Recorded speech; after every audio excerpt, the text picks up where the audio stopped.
Le médecin qui vous suit dans le cadre du traitement de votre cancer vous propose aujourd'hui d'accéder à une nouvelle analyse appelée exome ou génome afin d'éventuellement adapter votre traitement. Ce film a pour but de vous transmettre les informations nécessaires pour pouvoir comprendre les enjeux et conséquences de ces analyses afin que vous puissiez choisir d'initier ou non cette démarche.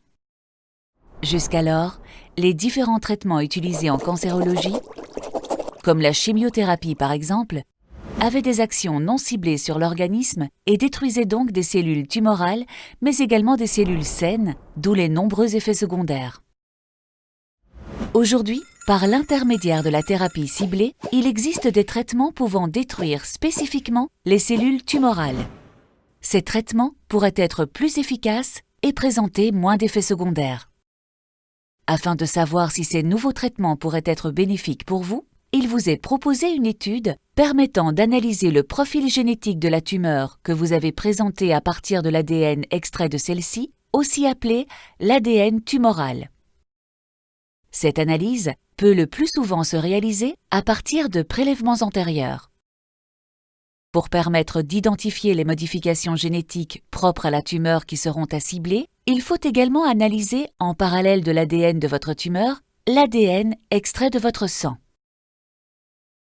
Il est attendu que les cellules tumorales contiennent des anomalies dans ce code génétique que l'on appelle variants. Si l'ensemble de l'ADN est lu par la machine, seuls les gènes impliqués dans le processus de fabrication des tumeurs seront analysés à ce jour. Ils sont plus de 350 et des analyses complémentaires pourraient être réalisées à l'avenir. Le résultat de cette analyse vous sera rendu en quelques semaines. C'est le médecin habituellement en charge de votre traitement qui vous en expliquera les résultats.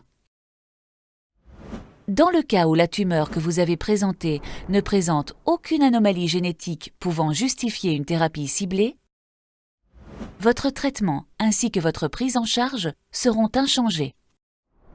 Dans le cas où l'analyse de la tumeur mettrait en évidence des anomalies génétiques permettant de discuter la mise en place de thérapies ciblées, votre médecin pourrait être amené à vous proposer une modification dans votre traitement.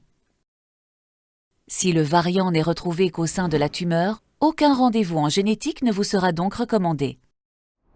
Dans le cas où une anomalie génétique serait mise en évidence dans un gène connu pour être impliqué dans une prédisposition au cancer au niveau de l'ADN extrait de votre sang également, un entretien vous sera proposé dans le service d'oncogénétique afin que ce résultat vous soit commenté en consultation par des professionnels spécialisés.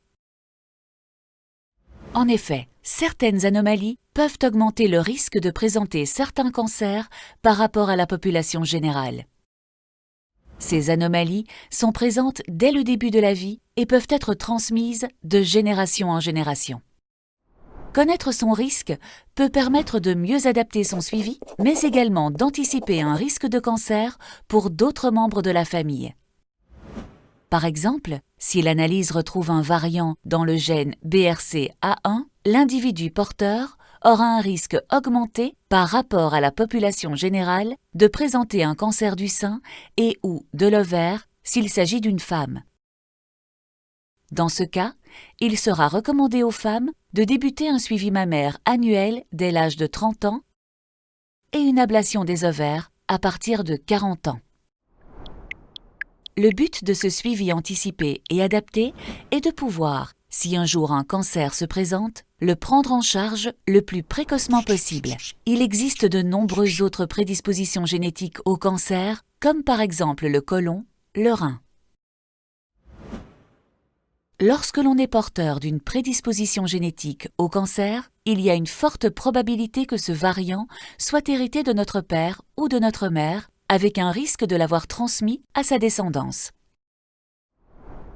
La loi impose donc de transmettre le résultat de l'analyse aux membres à risque de votre famille. Cette information se fait idéalement par votre intermédiaire, mais l'équipe d'oncogénétique peut s'en charger si besoin. Il est également important de comprendre qu'il peut parfois être mis en évidence une prédisposition génétique qui n'est pas forcément en lien avec le cancer que vous avez présenté. Vous pouvez actuellement être suivi pour un cancer du poumon et nous pourrions vous informer que vous êtes également à risque pour un cancer digestif. Exceptionnellement, ces analyses peuvent aussi mettre en évidence un autre facteur de risque sans lien avec le cancer, comme une prédisposition génétique à une pathologie cardiaque héréditaire. Il n'est pas fréquent que l'on retrouve une prédisposition génétique au cancer via cette analyse. Mais celle-ci pouvant avoir des répercussions importantes pour vous et pour votre famille, il est important que vous en ayez eu l'information avant de donner votre accord écrit, appelé consentement. Vous pouvez demander à être reçu en consultation d'oncogénétique avant de le signer si vous souhaitez plus d'informations.